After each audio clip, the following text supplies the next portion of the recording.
तो demon slayer anime के अंदर हम सभी के काफी सारे फेवरेट कैरेक्टर्स होंगे, लेकिन डीमन स्लेयर के एंड में काफी सारे कैरेक्टर फाइट में अपना सेक्रीफाइस कर देते हैं। लेकिन क्या मैं आप लोगों को कहूं कि जितने भी डीमन स्लेयर में कैरेक्टर मरे हैं वो असल में जिंदा हैं डीमन स्लेयर के मॉडर्न एरा में। और आखिरकार ये डीमन स्लेयर का मॉडर्न एरा क्या है, तो यहाँ पे काफी सारे सवाल है जिनके बारे में आज हम लोग डिटेल में बात करेंगे। तो ये वीडियो इंटरेस्टिंग तो होने वाला है ही, साथ ही ये पूरा वीडियो स्पॉइलर से भरा हुआ है, तो आप लोग अपने रिस्क के ऊपर ही इस वीडियो को देखना है। और अब चलो बिना किसी देरी के आज की इस वीडियो को स्टार्ट करते हैं। तो अगर आप लोगों ने भी डीमन स्लेयर का मांगा पढ़ा है तो आप लोगों ने ये तो देख लिया होगा कि सनराइज काउंटडाउन आर्क में मुजान जो है वो डीमन स्लेयर कॉर्प से हार जाता है। और यहाँ पे डीमन स्लेयर कॉर्प की इतनी लंबी जो लड़ाई चल रही थी डीमंस के साथ, अब वो खत्म हो चुकी है और अब सभी डीमंस इस दुनिया से खत्म हो गए हैं। और अब बेसिकली उस इंसिडेंट को 3 महीने बीत चुके हैं जहाँ पे तांजिरो हॉस्पिटल में था नेस्को के साथ। और यहाँ पे हम लोगों को जेनित्सु और इनुसुके भी दिखाए जाते हैं जो कि तांजिरो के बेड के ऊपर लेटे हुए हैं। और जहाँ पे तांजिरो ने इसको एक दूसरे से बात कर रहे होते हैं, जहाँ पे तांजिरो बताता है कि वो पहले से काफी ज्यादा बेटर फील कर रहा है। और तांजिरो यही बात नेस्को से पूछता है कि क्या वो ठीक है कि नहीं, जहाँ पे नेस्को बोलती है कि वो पूरी तरीके से अब ठीक हो चुकी है।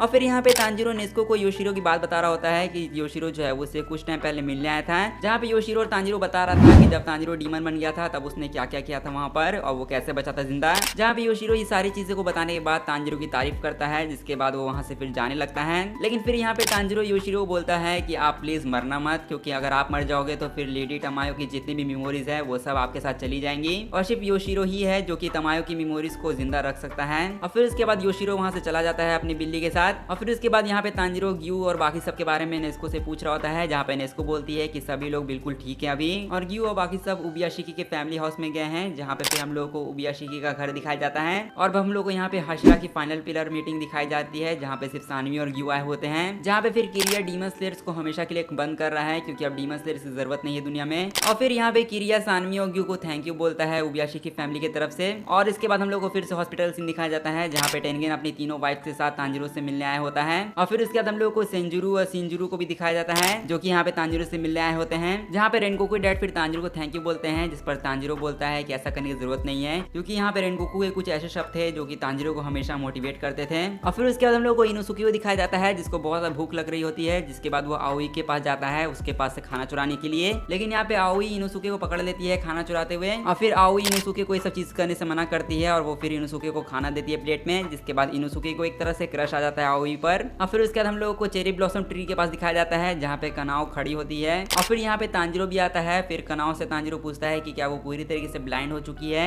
इस पर कनाओ यहाँ पे बताती है तांजिरो को कि वो पूरी तरीके से तो ब्लाइंड नहीं हुई है, वो अभी भी थोड़ा बहुत देख सकती है, लेकिन फिर भी अगर कनाओ को देखने में प्रॉब्लम होगी तब उसके पास ओबनाई का स्नेक काबुरा मारू है, जो कि सानवी कनाओ को देख के जाता है। फिर सानवी जो है वो नेस्को से मिलता है, जिसके बाद नेस्को जो है उसके साथ थोड़ी बातें करती है। और यहाँ पे बातें करते करते नेस्को जो है वो सानवी को गेनिया की याद दिला देती है, जिसके बाद सानवी यहाँ पे थोड़ा सा इमोशनल हो जाता है और वो नेस्को के सर पे हाथ रख के उसको सहलाने लगता है। और ये सब चीज देखने के बाद नेस्को को काफी ज्यादा गुस्सा आता है। लेकिन फिर हम लोगों को ग्यू और तांजिरो के टीचर दिखाए जाते हैं, जिसके बाद तांजिरो और नेस्को उन लोग से मिलते हैं। फिर उसके बाद हम लोग को ग्रेवयार्ड का सीन दिखाया जाता है, जहाँ पे जेनेत्सु, इनुसुके, नेस्को, तांजिरो जो है वो सभी के ग्रेवयार्ड पर फूल रखने आए होते हैं। और फिर उसके बाद हम लोग दिखाया जाता है कि तांजिरो जो है वो जेनेत्सु, इनुसुके और नेस्को के साथ अपने घर पहुंच चुके हैं, जहाँ पे फिर तांजिरो और उसके साथ ही तांजिरो की फैमिली के ग्रेवयार्ड के पास आकर प्रेयर कर रहे होते हैं। और फिर उसका हम लोग दिखाया जाता है कि सभी लोग खुशी से रहते हैं। लेकिन फिर उसके बाद आ जाता है मॉडर्न एज, क्योंकि अब डीमन स्लेयर के वो सभी इंसिडेंट हुए बहुत साल बीत चुके हैं और अब डीमन स्लेयर के अंदर मॉडर्न एरा आ चुका है। मतलब डीमन स्लेयर का टाइमलाइन बिल्कुल हमारे टाइमलाइन जैसा हो चुका है, जिस पर हम लोगों को फिर 2 कैरेक्टर्स दिखाए जाते हैं, जिसमें से सबसे पहला कैरेक्टर का नाम होता है कमाडो कनाटा।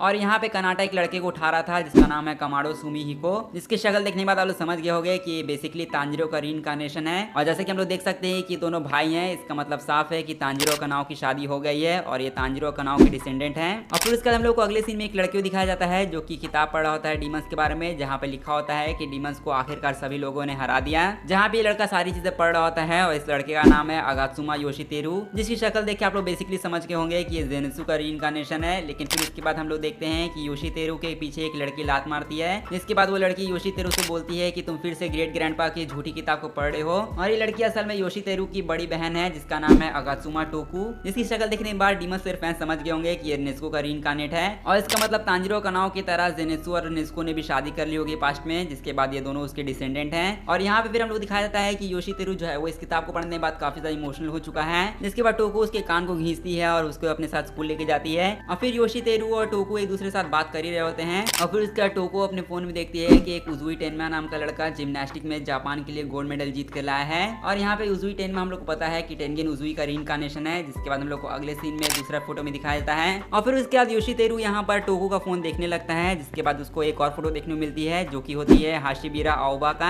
जो कि बेसिकली यहाँ पे साइंटिस्ट होता है जो कि यहाँ पे डिस्कवर करता है ब्लू स्पाइडर लिली के बारे में। और इसका नाम और इसका चेहरा देखने के बाद आप लोग समझ गए होंगे कि ये यहाँ पे इनुसुके का रीइंकार्नेशन है। और साथ ही इसकी शक्ल आओई से भी थोड़ी बहुत मिलती है, तो एक तरह से शायद हो सकता है कि इनुसुके और आओई के बीच में शादी हो गई होगी, जिसके बाद ये लड़का उनका डिसेंडेंट बना। बट एनीवेज अगर हम लोग अपनी स्टोरी को कंटिन्यू करें तो योशितेरु को इसकी फोटो देखकर उसके ऊपर क्रश आ गया था। और यहाँ पे योशितेरु उसकी बहुत ज्यादा तारीफ कर रहा होता है कि काफी ज्यादा ब्यूटीफुल है, जिस पर टोको से बताती है कि एक लड़का है। और यहाँ पे टोको योशितेरु को बोल देती है कि वो बिल्कुल डैड की तरह है। लेकिन फिर उसके बाद हम लोग को अगले सीन में दिखाया जाता है कि योशितेरु और टोको जो है वो दो बच्चे को देखते हैं। इस पर ये बच्चों की शक्ल देख के आप लोग समझ गए होंगे कि ये मोइचिरो और योजिरो का रीइंकार्नेशन है। और फिर योशितेरु यहाँ पर इन दोनों बच्चों को भी लड़कियां समझने लगता है, लेकिन यहाँ पे टोको उसको समझाती है कि वो लड़की नहीं लड़के हैं। और फिर इन दोनों की कॉन्वर्जेशन बीच में चल रही होती है, तभी उनके बगल से दो लड़कियां जाती है, जिसके बाद योशितेरु को उन दोनों लड़कियों के ऊपर क्रश आ जाता है। और यहाँ पे दोनों लड़कियां कनाए और शिनोबु जैसे बिल्कुल दिख रही हैं, क्योंकि वो उन्हीं की रीइंकार्नेशन है। लेकिन फिर उसके बाद हम लोग दिखाया जाता है कि टोको जो है वो कनाटा को स्पॉट करती है। और फिर यहाँ पे टोको कनाटा से मिलने चली जाती है, जहाँ पे हम लोग को पता चलता है कि टोको कनाटा एक दूसरे से काफी ज्यादा प्यार करते हैं। और फिर इसके बाद यहाँ पे योशितेरु कनाटा और टोको जो है वो एक साथ जा रहे होते हैं, तभी वो लोग किंडरगार्टन की तरफ से जाते हैं। और इस किंडरगार्टन में योशितेरु देखता है कि एक बड़ा सा हट्टा कट्टा आदमी जो है वो बच्चों को संभाल रहा होता है। और इस बिग गाय को आप लोग देख के समझ ही गए होंगे कि ये और किसी का नहीं, गियोमी का रीइंकार्नेशन है। लेकिन फिर उसके बाद यहाँ पे टोको कनाटा को बोलती है कि उन्हें फिर से उस जगह पे वापस जाना चाहिए जहाँ पे उन लोगों ने लास्ट टाइम खाना खाया था। वो जगह खाना हम लोग को काफी ज्यादा पसंद है, क्योंकि उस जगह में हम लोगों को ये दोनों दिखाए गए हैं। और बेसिकली ये दोनों हस्बैंड वाइफ हैं जो कि एक साथ इस रेस्टोरेंट को चलाते हैं। और यहाँ पे आप लोग मेरे हिसाब से देखते ही समझ गए होंगे कि यहाँ पे ये मित्सुरी और ओबनाई का ही रीइंकार्नेशन है। और अभी दूसरे जन्म में फाइनली ओबनाई और मित्सुरी की शादी हो चुकी है। और फिर इसके बाद हम लोग को कमाडो के अपार्टमेंट को दिखाया जाता है, जहाँ पे सुमिहिको की नींद फाइनली खुल चुकी है। और फिर सुमिहिको देखता है कि वो स्कूल के लिए लेट हो चुका है, जिसके बाद वो जल्दी से तैयार हो जाता है और अपनी विंडो से ही नीचे कूद जाता है। लेकिन यहाँ पे आप लोग घबराना मत, उसे यहाँ पे कुछ भी नहीं हुआ है, क्योंकि यहाँ पे सुमिहिको असल में काफी ज्यादा फुर्तीला है। और बस स्कूल जल्दी पहुंचने के लिए सुमिहिको पार्कोर करते हुए सभी के घरों की तरफ से जाता है,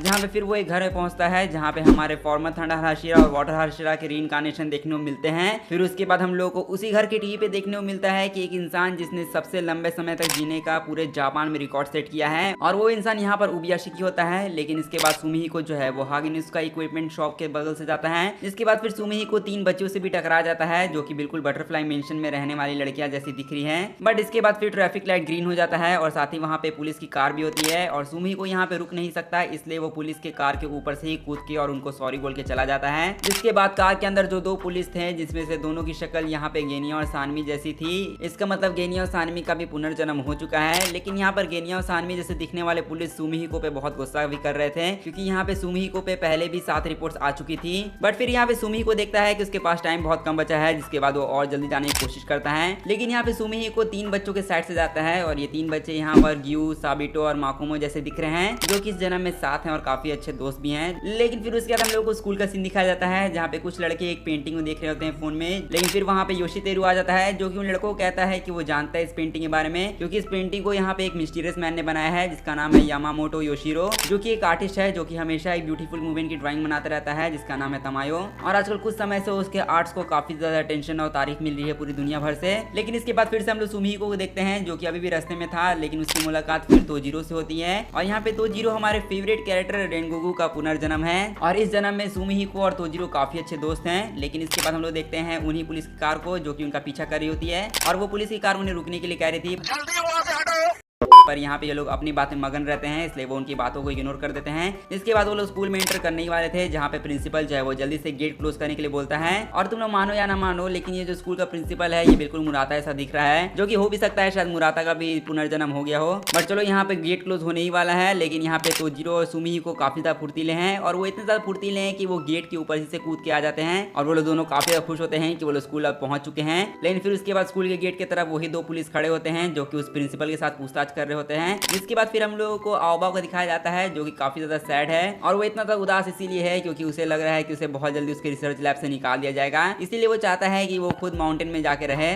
बट इसके बाद फिर हम लोग कमाडो अपार्टमेंट को देखते हैं, जहाँ पे सुमिहिको की मम्मी फोन आके उठाती है, और यहाँ पे सुमिहिको की मम्मी को सुमिहिको के बारे में कंप्लेन आई होती है। जिसके बाद सुमिहिको की मम्मी फोन से बात कर ही रही होती है, तभी हम लोगों को साइड में दिखाया जाता है तांजिरो की स्वॉर्ड, साथ ही तांजिरो की हानाफुदा इयररिंग्स, और जो तांजिरो की ओल्ड एरा वाली पिक थी वो भी हम लोग को देखने को मिली। और यहीं पे खत्म होती है डीमन स्लेयर की पूरी स्टोरी। तो यहाँ पे हम लोगों ने इस मॉडर्न एरा में देख ही लिया कि हम सभी के फेवरेट कैरेक्टर्स जो कि अच्छी लाइफ डिजर्व करते थे उनको अब अपने दूसरे जन्म में वैसी लाइफ मिल रही है। लेकिन यहाँ पे मुझे बुरा लग रहा है हमारे अपर मून्स के लिए, जैसे अकाजा और ग्योतारो। मेरे हिसाब से वो लोग भी दूसरा जन्म डिजर्व करते थे, लेकिन यहाँ पे हम लोग देख सकते हैं कि किसी भी डीमन को दूसरा जन्म नहीं मिला है, जो कि अफसोस की बात है। लेकिन यहाँ पे एक और कैरेक्टर है जिसके लिए मुझे बुरा लग रहा है, जो कि योशिरो है, जो कि अब लास्ट डीमन बचा है इस पूरी दुनिया में, और उसे अभी भी तांजिरो की बात याद है। इसी वजह से वो अभी भी तमायो की ड्राइंग जो है उसकी यादों में इतने सालों से बनाते जा रहा है। लेकिन इसके अलावा आप लोग मुझे कमेंट करके बताना कि आप लोगों को किस कैरेक्टर की एंडिंग यहाँ पे पसंद आई। साथ ही इस वीडियो को जाके लाइक कर दो और चैनल को जाके सब्सक्राइब कर दो ऐसे ही अमेजिंग कंटेंट के लिए। और मैं मिलता हूँ बस तुम लोगों से ऐसी ही अगली वीडियो में, तब तक के लिए गुड बाय।